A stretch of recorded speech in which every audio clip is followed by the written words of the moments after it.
श्री चैतन्य महाप्रभु भावावेश में गंभीरा में रहते हैं। द्वार पर उनकी सेवा में श्री स्वरूप गोस्वामी जी और राय रामानंद रहते हैं। दोनों को बुला करके श्री चैतन्य महाप्रभु कहते हैं, कृष्ण कब आएंगे, कृष्ण मुझे कब मिलेंगे, ये महाप्रभु जगन्नाथ मुझे कब स्वीकार करेंगे। तब राय रामानंद समझाते हैं, महाप्रभु जी आप थोड़ा कुछ पा तो लीजिए, थोड़ा विश्राम कर लीजिए, थोड़ा आराम कर लीजिए, ठाकुर जी प्राप्त करेंगे आपको। अरे मैं कहीं सो गया और ठाकुर जी आ गए और मैं नहीं मिल पाया तो मैं नहीं सोने जाऊंगा। सोते नहीं थे, पूरे दिन बैठे रहते, ठाकुर जी आएंगे। आप कुछ पा लीजिए। मैं कैसे पा सकता हूं? अरे एक प्रियतमा बिना प्रियतम को देखे कैसे भोजन कर सकती है? मैं नहीं पाऊंगा।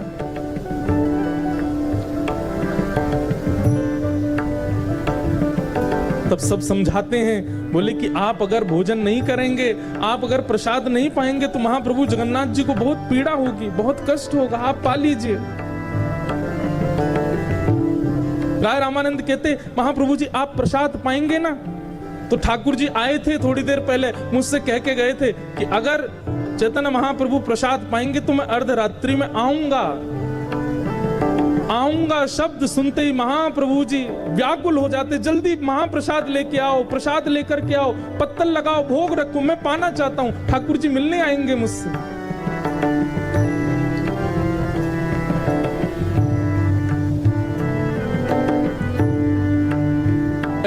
ऐसे कभी कभी झूठ बोल करके महाप्रभु जी को प्रसाद पवाते राय रामानंद।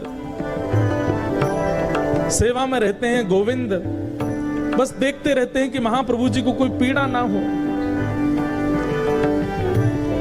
सोते सोते अचानक उठ जाते, अरे अर्धरात्रि हो गई, ठाकुर जी आए होंगे, मैं उठ नहीं पाया। Do you guys use UPI very often to spend money? Yeah, I mean, that's the basic mode of payment for us. Almost. मैं देख नहीं पाया, मैं मिल नहीं पाया, और इतने में तो कूद पड़ते, दौड़ पड़ते, श्री जगन्नाथ महाप्रभु के मंदिर की ओर चले जाते। पीछे पीछे सब शिष्य जन भागते, बोले महाप्रभु जी अभी मंदिर बंद है, अभी द्वार बंद है, आप कहां जा रहे हैं?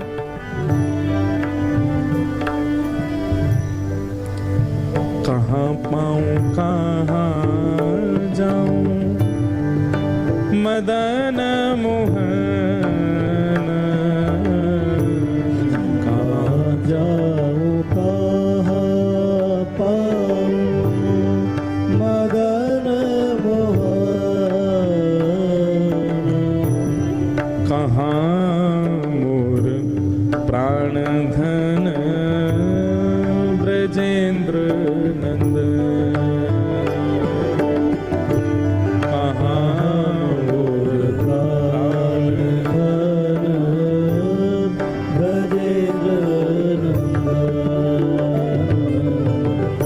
ऐसी अवस्था में रहते हैं महाप्रभु जी।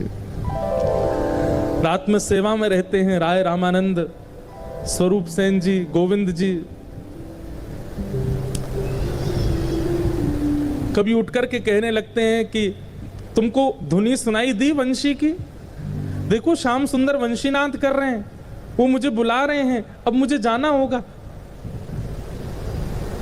दौड़ने लगते, कभी समुद्र की ओर दौड़ते, कभी श्री मंदिर की ओर दौड़ते कि श्याम सुंदर मुझे बुला रहे हैं। जर्जर शरीर हो गया है, एक एक अस्थि दिखाई देती है महाप्रभु जी की। सेवा में निमग्न जितने भी शिष्यगण हैं सब एक ही व्याकुलता से रहते हैं कि कहीं महाप्रभु जी को कुछ हो ना जाए।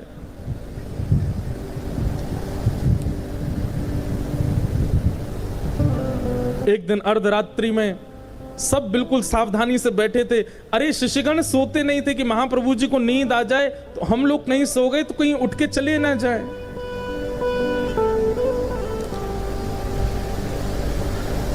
लेकिन 7-7, 8-8 दिनों से नहीं सोए हैं। कभी कभी नेत्र बंद हो जाते थे शिष्यों के, और तभी अर्धरात्रि में महाप्रभु जी को अचानक आवेश आता और उठ करके तुरंत गंभीरा से दौड़ पड़ते।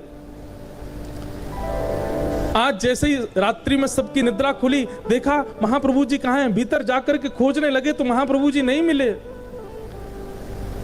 सब लोग चिंतित हो गए, भाई गंभीरा का एक एक द्वार बंद है, खिड़की बंद है, तो महाप्रभु जी बाहर गए कैसे?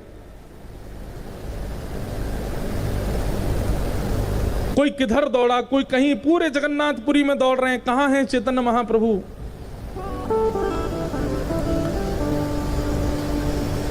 महाप्रभु जी दौड़ते दौड़ते गए और उन्हें ऐसा अनुभव होने लगा कि जैसे मानो श्री यमुना जी के तट पर महारास हो रहा है, और यमुना जी वो समुद्र को मानते थे, समुद्र में जाकर के कूद गए।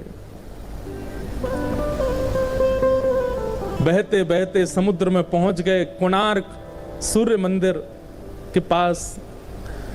यहां सब शिष्यगण ढूंढते ढूंढते जब समुद्र के तट पर आए, दूर दूर तक महाप्रभु जी नहीं दिख रहे हैं, रो रहे हैं, विलाप कर रहे हैं, कहां चले गए आप? तभी एक मछुआरा आया और उस मछुआरे के एक एक रों से नाम प्रकट होता था, हरि बोल हरि बोल हरि बोल हरि बोल हरि बोल। सब लोग सुनकर के बोले, ये मछुआरा, मछली पकड़ने वाला, इसके मुख से भगवान नाम कैसे प्रकट हो सकता है? तभी सब शिष्यगण बोले, ये नाम इस अधम के मुख से प्रकट होने की सामर्थ्य तभी हो सकती है जब इसने महाप्रभु का स्पर्श किया होगा। इसको पता होगा कि महाप्रभु कहां है, पूछो। घेर करके पूछने लगे, अरे भाई तू क्या हरि बोल करता है? तेने किसी को देखा? बड़ी मुश्किल से होश में आया, बोला मैं तो मछुआरा हूं, मछली पकड़ने के लिए जाला डाल करके समुद्र में पड़ा था। जाला जब हिलने लगा तो मैंने खींचा, मछली तो नहीं आई, लेकिन तभी एक विशाल महापुरुष मेरे जाले में आ गए, और जब से मैंने उनका स्पर्श किया है तब से ये नाम मेरे मुख से अनवरत निकल रहा है। दौड़ करके गए, जा करके जैसे ही देखा तो श्री चैतन्य महाप्रभु मछली के जाले में लिपटे हुए हैं। ऐसी भावावेश की स्थिति।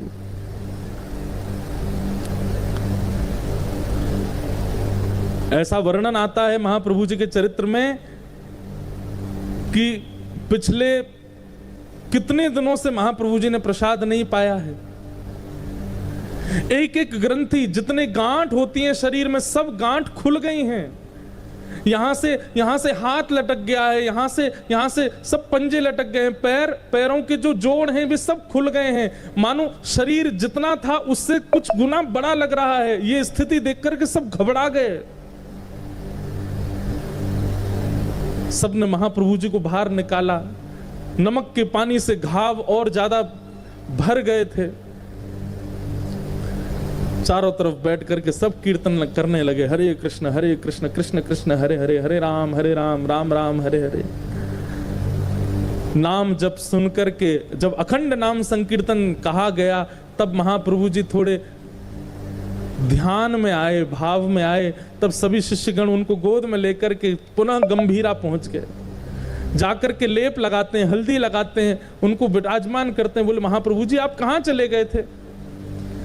तभी कहते हैं, अरे गोविंद, वंशी बज रही थी, श्याम सुंदर सब सखियों को नौका में विराजमान करके यमुना विहार के लिए जा रहे थे, पर मैं अभागी विलंब कर गई। मैं जब तक यमुना तट पर दौड़ करके गई तब तक तो नाव मध्य में चली गई। नाव पकड़ने के लिए मैं यमुना जी में कूद गई, पर इतना अथाह जल था कि नाव तो चली गई, मैं डूबती रह गई।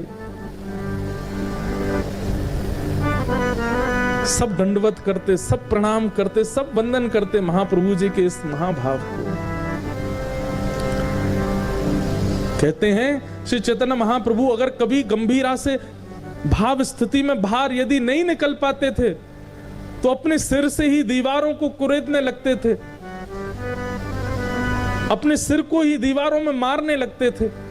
सब शिष्यगण दौड़ के जाते, महाप्रभु जी आप क्या कर रहे हैं? अरे बंशी बजा रहे हैं, श्याम सुंदर मुझे बुला रहे हैं, मुझे जाना है, मैं विलंब कर रही हूं, अरे मुझे जाना है, द्वार नहीं मिल रहा है।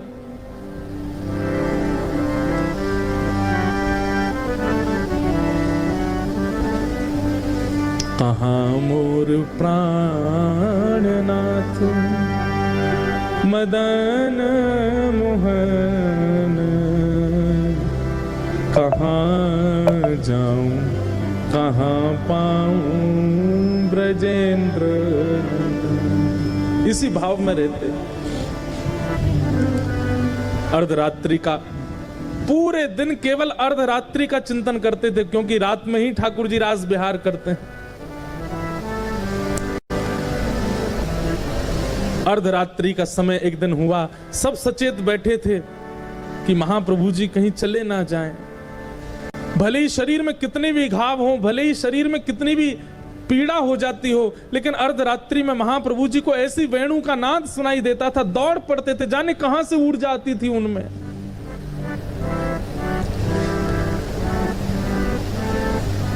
अर्धरात्रि का समय सब बैठे थे सचेत, सब नेत्र खोल करके बस दूर बैठे बैठे एक दिए की लौ में महाप्रभु जी को लेटे लेटे देखते रहते थे।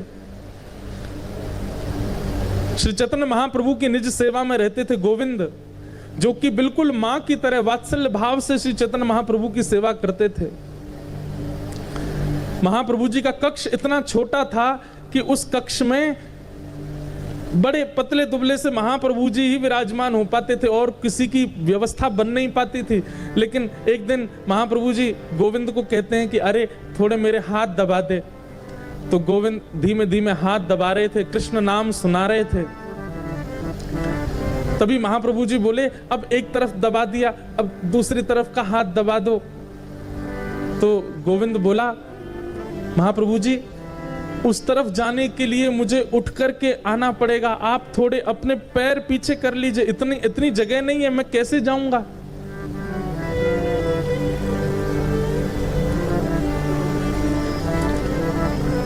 आप थोड़ा सा उठ के बैठ जाइए। तो महाप्रभु जी बोले अरे तू जानता नहीं, उठ के बैठने में मुझे हाथ खड़े करने पड़ेंगे, बैठना पड़ेगा, इतनी देर मेरा नाम छूट जाएगा, इतनी देर मेरा स्मरण छूट जाएगा।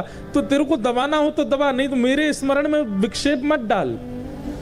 अब गोविंद तो बड़े संशय में आ गए कि महाप्रभु जी आज्ञा कर रहे हैं कि हाथ दबाओ और जाना भी पड़ेगा और मैं जा भी नहीं पा रहा हूं, इनको उठाना भी नहीं है, मैं क्या करूं। गुरु आज्ञा की अवहेलना नहीं कर सकता और हठ पूर्वक इनके चरण आदि हटाऊंगा तो इनका ध्यान टूट जाएगा।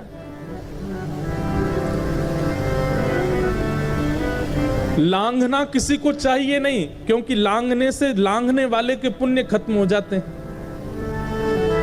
और वो भी लांघने में कोई सामान्य व्यक्ति हो तो कुछ पुण्य घटते हों, लेकिन चैतन्य महाप्रभु जैसे महाभाव में रहने वाले महापुरुष, उनको यदि लांघ लिया जाएगा तो पुण्य तो शून्य हो जाएगा।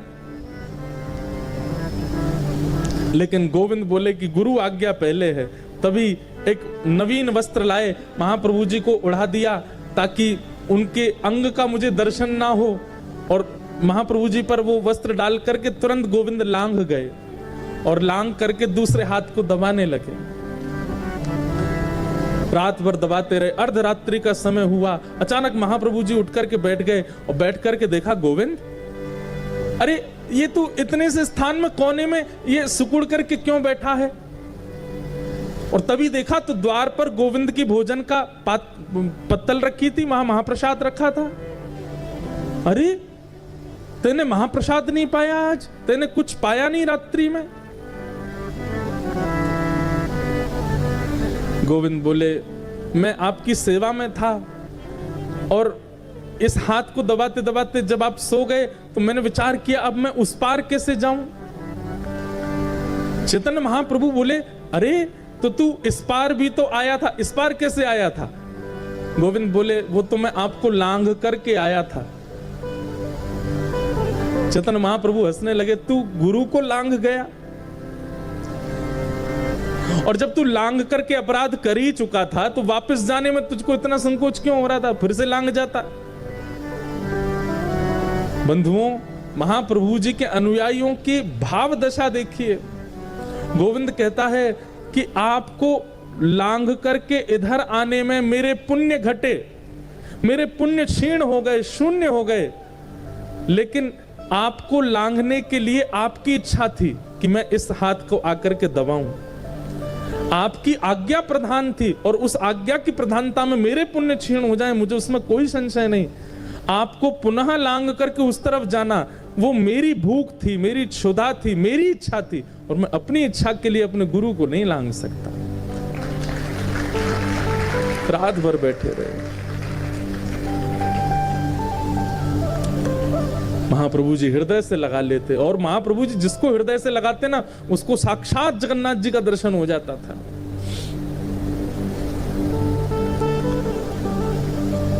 अर्धरात्रि होते ही शिष्यों की स्थिति बिगड़ जाती थी कि अब महाप्रभु जी को कैसे भी रोकना है, और जब जब वो लोग सतर्क रहते थे एक क्षण के लिए पलक झपकती थी और उतने में तो महाप्रभु जी प्रस्थान कर जाते थे, क्योंकि ठाकुर जी रास में बुलाते थे उनको। लोग कहते हैं वृंदावन में रोज रास होता है, अरे जगन्नाथपुरी में भी रोज रास होता है, इसलिए ठाकुर जी रोज रात्रि में पुष्पों का श्रृंगार करते हैं। हमें लगता है शयन के लिए जा रहे हैं, नहीं नहीं, कपाट बंद करके ठाकुर जी रास के लिए प्रस्थान कर रहे हैं। एक दिन रात्रि में सोए थे महाप्रभु जी और कह रहे थे आज श्याम सुंदर मुझे बुलाएंगे ना। सब शिष्यगण कहते हैं हाँ आप प्रेम से सो जाएंगे तो बुला, अच्छा मैं सो जाऊंगा तो फिर ठाकुर जी बुलाएंगे मुझे कि हम उठा देंगे ना आपको। सो जाते शिष्यगण, देखते देखते देखते जैसे ही पलक झपकते अपनी, इतने में ही देखा कि महाप्रभु जी तो प्रस्थान कर गए। इतनी द्रुत गति से दौड़ रहे हैं, तभी सबके नेत्र खुले, सब उठकर के पीछे पीछे दौड़ने लगे। कोई किसी गली में गया, कोई किसी मोहल्ले में गया, कोई गुंडीचा की तरफ गया, कोई समुद्र की तरफ गया। महाप्रभु जी कहां चले गए? तभी एक दृष्टि पड़ी कि बड़ी द्रुत गति में भावावेश में कहां मोर प्राण धन, कहां मोर प्राणनाथ, कहां मोर जीवन धन, ऐसा कहते हुए महाप्रभु जी दौड़ रहे हैं। और तभी सिंह द्वार से जगन्नाथ मंदिर में प्रवेश कर गए। शिष्यों ने एक दूसरे को आवाज लगाई, महाप्रभु जी श्री जगन्नाथ मंदिर में, सब आओ। दौड़ करके जाकर के देखा महाप्रभु जी दौड़ते हुए ऊपर प्रवेश कर रहे हैं। रोज का नियम था कि एक परिक्रमा लगा करके तब दर्शन करने जाते थे, पर आज परिक्रमा नहीं लगाई महाप्रभु जी ने, सीधे मंदिर में प्रवेश कर लिया। और मंदिर में प्रवेश करके महाप्रभु जी का आज भी स्थान है, गरुड़ स्तंभ के पीछे से ही वो दर्शन करते थे। लेकिन आज गरुड़ स्तंभ को भी पार कर गए। प्रथम दोहरी पार की, द्वितीय दोहरी पार की, तृतीय दोहरी पार की, और एक छलांग मार करके प्रवेश कर गए गर्भगृह में। गर्भगृह में प्रवेश होते ही महाप्रभु जी के जगन्नाथ जी ने कपाट बंद कर दिए। एक सेवक, केवल एक सेवक वहां भीतर ही बैठा था। अगर वो नहीं होता तो शायद पूरे विश्व को कभी पता नहीं चलता कि श्री चैतन्य महाप्रभु जगन्नाथ जी में विलीन हो गए। तभी देखते हैं कि महाप्रभु जी गर्भगृह में गए, और जैसे ही गर्भगृह में गए कपाट बंद हो गए, सब शिष्य बाहर ही खड़े रह गए। और महाप्रभु जैसे ही गर्भगृह में पहुंचे, एक अर्चक ने देखा, श्री जगन्नाथ महाप्रभु ने दोनों भुजा पसार करके महाप्रभु जी को हृदय से लगाया, और तुरंत महाप्रभु जी श्री जगन्नाथ जी में विलीन हो गए। कहां मोर प्राणनाथ। जब कपाट खुले, जगन्नाथ जी के नेत्रों से अश्रु प्रवाह हो रहा है। महाप्रभु जी को स्वयं में विलीन करके श्री जगन्नाथ जी रुदन कर रहे हैं। इतने दिन का विरह सह करके आज परम भागवत श्री चैतन्य महाप्रभु, मानो श्री जगन्नाथ जी तो हमेशा भुजा पसारे बैठे रहते हैं कि कोई आवे इस हृदय से लग जाए। और आज जब चैतन्य महाप्रभु लग गए हैं तो जगन्नाथ जी के नेत्र अश्रुपूरित हैं। और जैसे ही इस दशा को देखा, बाहर खड़े हुए सब भक्त जन रुदन करने लगे। सब ढूंढ रहे हैं, पूछ रहे हैं कहां गए महाप्रभु जी, अभी तो गर्भगृह में प्रविष्ट हुए। तभी रोते हुए एक पुजारी बाहर आए और उन्होंने आकर के सबको समाचार दिया, मेरे सन्मुख, मेरे नेत्रों के सामने महाप्रभु जी जगन्नाथ जी में विलीन हो गए।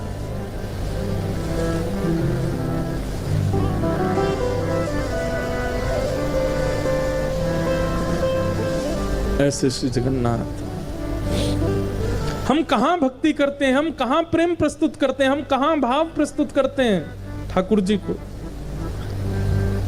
हमने कुछ किया ही नहीं है आज तक अपने भक्ति भाव में, जिससे ठाकुर जी प्रसन्न होकर के हमको स्वीकार करें। भैया समय नहीं है हमारे पास, बहुत कम समय बचा है। इस प्राण का कोई भरोसा नहीं है, कब चले जाएं, कब तक ये शरीर हमारे पास है, कब तक ये बुद्धि हमारे पास है, कब तक ये वाणी हमारे पास है, कब तक ये कान और नेत्र हमारे पास है। आज हैं, कल अगर इनमें से कुछ भी चला गया तो फिर भगवत प्राप्ति में बाधा आ जाएगी, भगवत प्राप्ति में एक रुकावट हो जाएगी। इसलिए भैया प्रयास करते रहिए, ठाकुर जी के लिए थोड़ा थोड़ा भाव रखते रहिए, तभी तो ठाकुर जी प्राप्त होंगे। नाम संकीर्तन, हम कहते हैं भैया कुछ भी छोड़ दो लेकिन नाम मत छोड़िए ठाकुर जी का। ठाकुर जी का नाम त्याग मत करो, ये नाम सर्वोपरि है, ये नाम सर्वश्रेष्ठ है।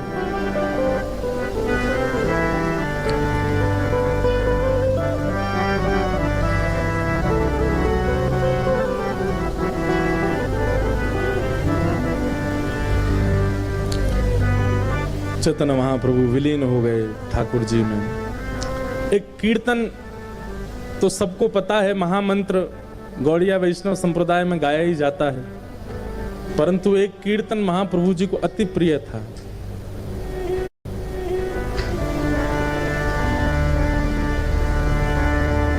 राम राघव राम राघव राम राघव रक्षमा,